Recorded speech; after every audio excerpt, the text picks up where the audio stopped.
Bismillahirrahmanirrahim. Assalamualaikum warahmatullahi wabarakatuh.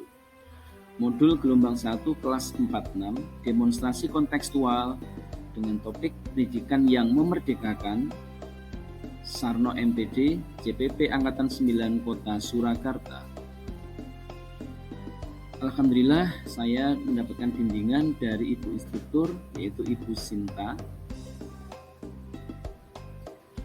tentang prinsip pendidikan yang memerdekakan. Ada dua hal penting yang dapat saya tangkap dari tayangan video pada LMS. Yang pertama tentang pesan yang ingin disampaikan, yang kedua tentang sasaran audiens yang dituju. Dari yang pertama adalah kita tahu bahwa setiap siswa itu unik dan di sekitar kita masih banyak pemahaman adanya perlakuan membandingkan satu siswa dengan siswa lainnya. Padahal menurut saya dan sesuai yang saya pahami dari proses menuju Merdeka Belajar ini, setiap anak itu unik atau spesial sehingga hal itu tidak bijak dengan kita membandingkan satu sama lainnya.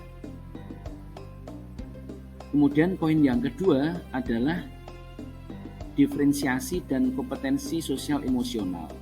Terkait dengan poin nomor 1 tadi bahwa setiap siswa itu memiliki keunikan masing-masing.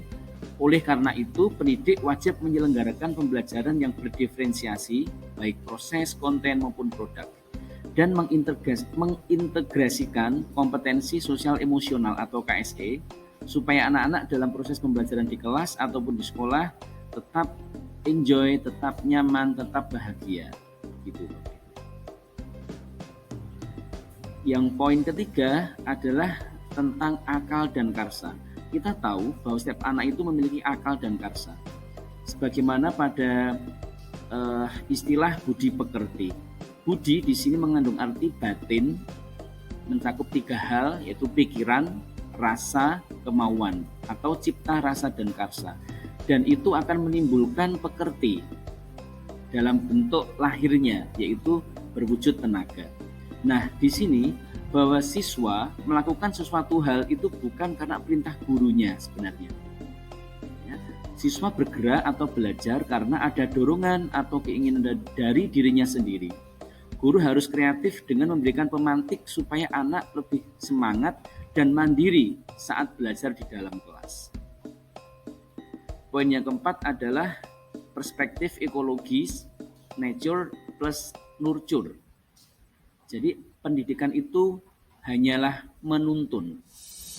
Di sini ada quotes, kalau sebutir jagung yang baik dasarnya jatuh pada tanah yang baik, hanya airnya dan mendapat sinar matahari yang cukup, maka pemeliharaan dari Bapak Tani tentu akan menambah baiknya keadaan tanaman tersebut.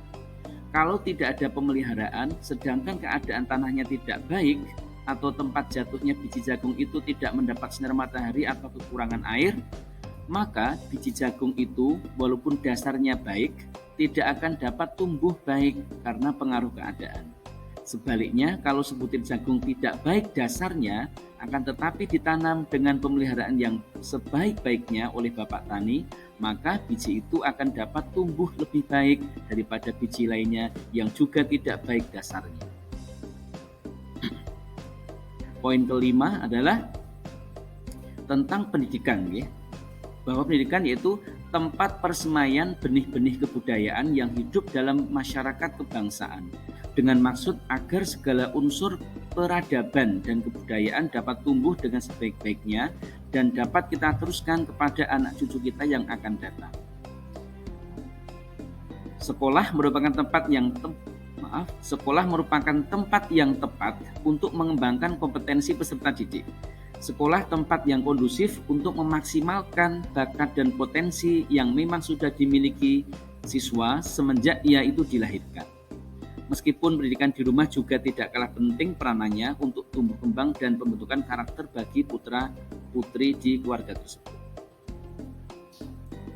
Poin yang keenam adalah bahwa setiap anak mampu berdaya dengan akal dan karsanya.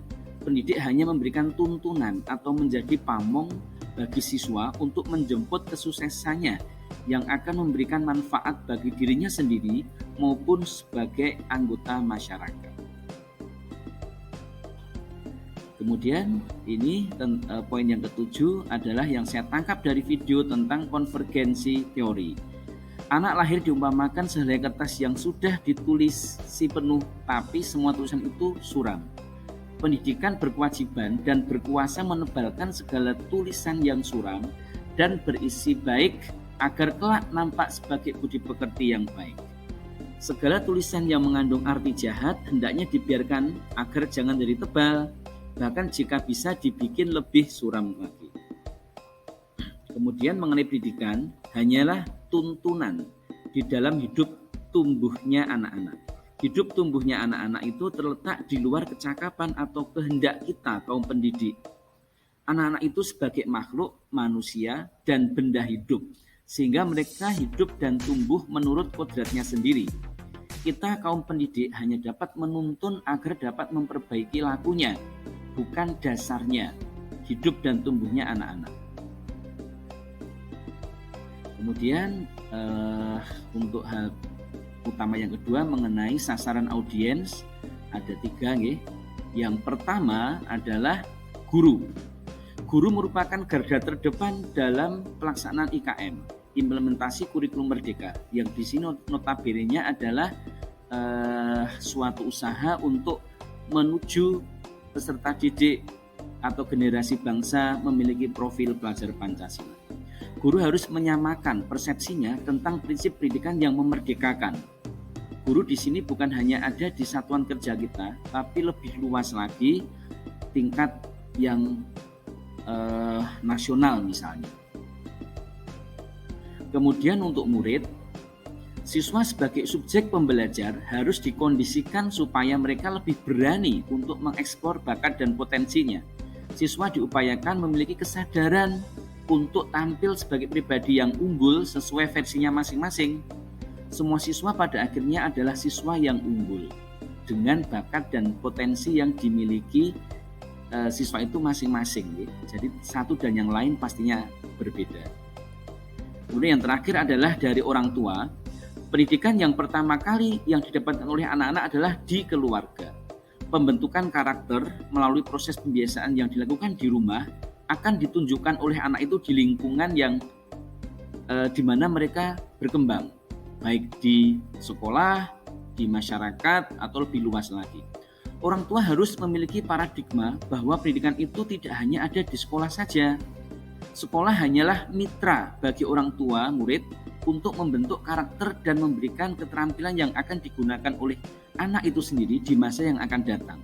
Orang tua juga harus peduli dan memberikan follow up terhadap pendidikan atau aktivitas belajar anak-anak yang ada di sekolah. Artinya di sini tidak ada pemahaman orang tua menyerahkan pendidikan ataupun pengajarannya hanya semata ke sekolah saja. Demikian presentasi dari saya. Terima kasih atas perhatiannya. Salam merdeka dan bahagia. Wassalamualaikum warahmatullahi wabarakatuh.